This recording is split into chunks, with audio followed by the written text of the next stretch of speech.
thumbnail आरो title खौथ' नुखाबायानो तो भिडिअखौ जोबजासिम नायाबा बुजिनाय नङा नोंथांमोननिसिम आं मोनसे आपडेट भिडिअ लानानै फैदो जोबजासिम नायलांबानो जाबाय फार्स्टआवनो बे भिडिअ क्लिपखौ एसे खोनासंना लाबानो जाबाय मा बुंखो तो भिडिअखौ एसे खोनासंना लादो বিটিসি বিপিএফৰ বাহিৰে বেলেগ দল কৰি কোনো লাভ নাই प्रमोद बरो डांगरियाय आरु बीटीसीत कोनो दिने सरकार गठन करिब नोवारे आपनालोके जाने प्रमोद बरो डांगरियाय 12टा एमसीएलए লৈ বিজেপিৰ লগত মিত্ৰতা কৰি सरकार गठन কৰিছিলে 5 বছৰ सरकार চলোৱাৰ পিছত प्रमोद बरो डांगरियाय কেইটা সিট পালে মাত্ৰ 7টা সিট এতিয়া आपनालोके চিন্তা কৰি চাওক 5 বছৰ सरकार চলাই মাত্ৰ কিমানটা সিট পালে 12টাৰ পৰা মাত্ৰ 7টা পাবো লাগিছিল কমসে কম 18 19টা 20টা কিন্তু পালে কেইটা মাত্ৰ 7টা সব प्रमोद बरो डांगरियाय ভাল কাম কৰিছে না বেয়া কাম কৰিছে আপোনালোকে তো গমে পাইছে সো তাৰ কাৰণে মই বিটিসি বাকি ৰাইজক কৈছো সন্মুখত বিধানসভা ইলেকশন আহিছে বিধানসভা ইলেকশনত আমাৰ বিটিসিৰ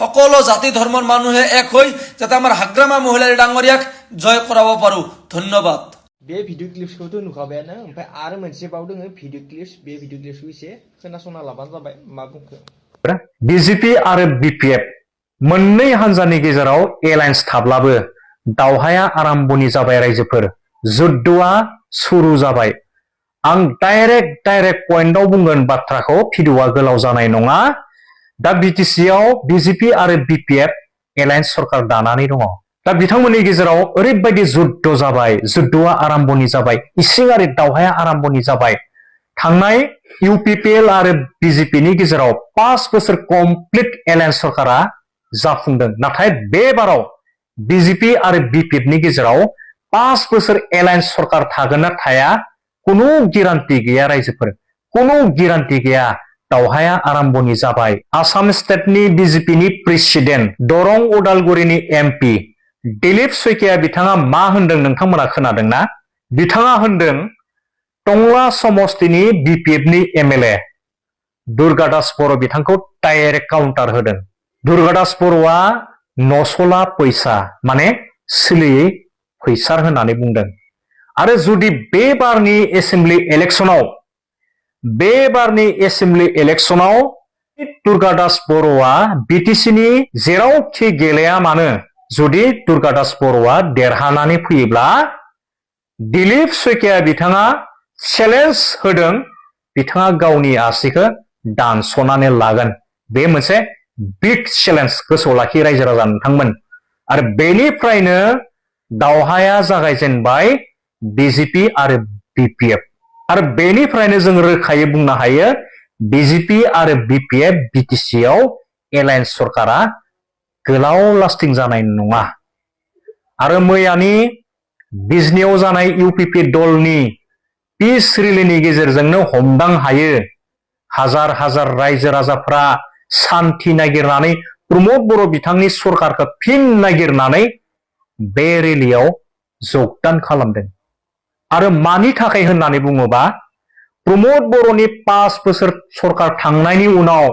बे हाग्रामा महिलारी बिथांनि गोदान सरकार सेप्तेम्बरनिफ्राय दिनै फेब्रुवारिसिम 5 माह बे 5 माहनि गेजेराव रायजो राजाफ्रा जेरैबायदि खस्थ' जाबाय आलानि आथानि जाबाय प्रमोद बर' बिथाङा मावनो लानाय खामानिफ्रा आदुरा जाना थाबाय बेफोरखौ रायजो राजाफ्रा दिनै अनुभव खालामदों गोसोखांफिनदों जे हाग्रामा महिलारी बिथांनि दैदेननाय 5 माह सरकारा रायजो राजाफोरनो जेरैबायदि प्रतिश्रुति होदोंमोन बेखौ लाखिनो हायाखै दिनै रायजो राजाफ्रा बुजिफिनबाय मा खोमाना लानो गोनां जादों जोंनि सरासनस्रा रायजो राजाफ्रा बेखौ आङो थोंजों पइन्टआव बुंनि बिटिआर सरकारनिफ्राय बोसोराव खमैबो बड'फा सुपार 50 मिशननि दारा 50 जन डक्टर इन्जिनियार सिभिल सार्भेन्ट गोरिब गुन्द्रानि मेलेम गोनां फरायसा फरायसुलिफोरखौ हिउमेन रिसोर्स बानायनो थांगासिनो दंमोन आरो गोबाङानो जाफुंसार जाबाय बेखौ खोमाना लानो गोनां जादों दिनैनि तारिखआव बोसोराव हाजार हाजार फरायसा फरायसुलिफोरनो 5000 करि फरायनो थाखाय थुलुंगाखांहोनो थाखाय गियान सोरां बिथांखि होयोमोन बेखौ खोमाना लानो गोनां जादों रायजो राजाफ्रा आरो जोंनि बेफार फालांगि खालामनानै जाग्रा रायजो राजाफ्रा बोसोराव 5,000 खरि मोनोमोन बेखौबो खोमाना लानो गोनां जादों। हाजार हाजार किल'मिटार गुड उइलनि दारा लामा दालां मोनोमोन बेखौ रायजो राजाफ्रा खोमाना लानो गोनां जादों। पिग मिशन अमा फिसिनानै जाग्रा जाय अमा फिसिनानै गावनि न'खरखौ खुंनो दानो सिमां सुजुदोंमोन बिथांमोना दिनै पस्तायनो गोनां जादों। पिग मिशना दिनै थुंगिनानै थाबाय। हाजार हाजार सेल्फ हेल्प ग्रुपफोरनो 75,000 थाखा होनायनि खोथामोन, आधाया मोनबाय, गोबाङानो मोनासै। दिनै बेखौ खोमानानै लानो गोनां जाबाय महिलाफोरा। हाजार हाजार बायग्रेबनानै थानाय फरायसालिफोरखौ रिपेयारिं खालामनानै होदोंमोन, दिनै बेयो बन्द जानानै थाबाय। बेखौ दिनै गोसोखांफिननो गोनां जादों। बर'नि दोरोङारि जानाय लोंनाय दामग्रा देग्रा आगजुफोरा गासै 21टा आइटेमा GI टेगिं मोनबाय। बेखौ दिनै गोसोखांफिनदों।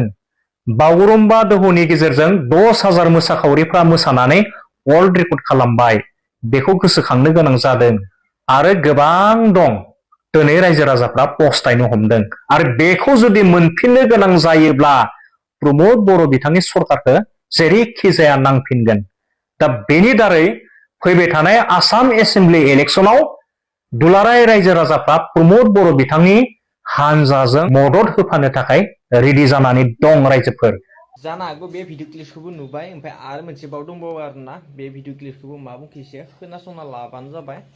बीजेपी को हटाओ, बीटीसी को बचाओ, यही बात बोलने वाला टाइगर को 28 सीट मिलने का बाद भी आज बिल्ली बनकर बीजेपी का पिंजरा में बंदी है। बीटीसी के मुस्लिम वोटर्स लोगों ने बहुत आशाएं और उम्मीदों को सीने में बांधकर टाइगर को जितवाया था और उनको वोट डाला था, क्योंकि टाइगर ने कमिटमेंट दिया था कि हम बीजेपी का पिंजरा में नहीं घुसेगा।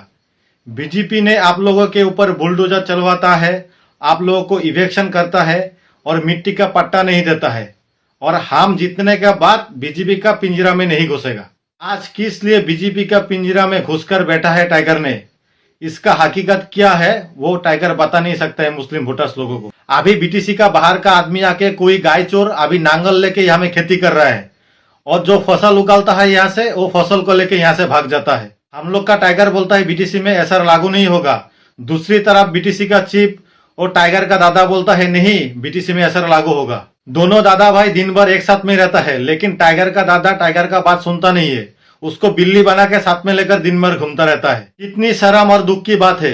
बीटीसी के लोग सीने पे उम्मीदें और आशाओं को लेके 28 सीटों में जितवाया था टाइगर को, और वही टाइगर अभी खुद का पावर यूटिलाइज कर नहीं सकता है। मैं टाइगर से यही मांग करता हूँ, आप खुद का पावर यूटिलाइज करिए और गाय चोर को यहाँ से भगाइए, नहीं तो हम लोग का बीटीसी को लूट के वो खा जाएगा। बीटीसी के हर नौजवान और नागरिकों ने मिलकर आने वाला विधानसभा चुनाव में यूपीपीएल में वोट डालिए और प्रमोद बोरो का हाथ और मजबूत करिए, और खुद को भी सुरक्षित और अच्छा बीटीआर का नागरिक बनवाने के पहचान दीजिए। धन्यवाद। जानो हागौ नोंथांमोना भिडिअ क्लिपफोरखौ नुखाबाय, तो बेनोमोन। आरो बे भिडिअखौ आं जास्ट ओरैनो आपडेटनि थाखायल' लाना फैनाय जाबाय। तो गासिबो चेनेलखौ साबस्क्राइब खालामबानो जाबाय। जायफ्रा चेनेलाव गोदान हाबफैदों गासिबो कमेन्ट खालाम। तो बिदिब्ला नेक्स्ट भिडिअ लोगो मोनसिगोन। दिनैनि आपडेट भिडिअ बेखिनियानोसै आरोना। तो बाय लोगोफोर।